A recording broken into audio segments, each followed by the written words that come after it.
គោរពអរគុណពុកម៉ែបងប្អូនដែលតែងតែគាំទ្រសេវាកម្មតាក់ស៊ី VIP ចល័ត24ម៉ោង25កាត់ក្រុងស្វាគមន៍មកកាន់คลิปថ្មីមួយទៀតហើយនេះគឺជាដំណើរកំសាន្តពីទីក្រុងភ្នំពេញឆ្ពោះទៅកាន់ឆ្នេរអូជើទាលនៃខេត្តព្រះសីហនុបាទយើងធ្វើដំណើរនៅលើផ្លូវលបឿនលឿនទេសភាពស្រស់ស្អាតមែនទែនបងប្អូននៅបរិយាកាសរដូវកាលខែនេះបាទបៃតងខ្ចីតែម្ដងធម្មជាតិនៅតាមដងផ្លូវហើយយើងធ្វើដំណើរនៅលើផ្លូវលបឿនលឿនគឺចំណេញពេលវេលាបងប្អូនគឺធ្វើដំណើររយៈពេលខ្លីចំណាយពេល2ទៅ3ម៉ោងគឺយើងដល់ខេត្តកំពង់សោមហើយបាទហើយក៏យើងធ្វើដំណើរសុកហ្នឹងក៏ស្រាប់តែមាន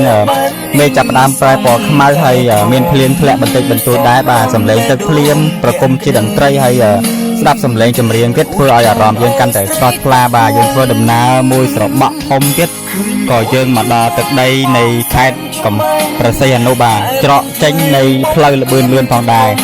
យើងធ្វើដំណើរដល់ទីនេះគឺមិនបង្អង់ទេឡើយគឺបន្តដំណើរឆ្ពោះមកកាន់ឆ្នេរអូឈើទាលបន្តទៀតបាទដើម្បីគោលដៅរបស់យើងគឺមកឆ្នេរសមុទ្រដើម្បីអង្គុយញ៉ាំមឹកអាំងមើលថ្ងៃរៀបលិចបាទ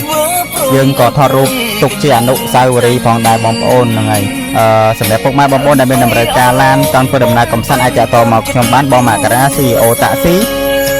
បម្រើជូនពុកម៉ែបងប្អូន24ម៉ោងបាទក្នុងការធ្វើដំណើរកំសាន្តនៅទីនេះគឺគិតជាកញ្ចប់បងប្អូនធ្វើដំណើរមកមួយយប់2ថ្ងៃបាទអរគុណច្រើនបងប្អូនគោរពលា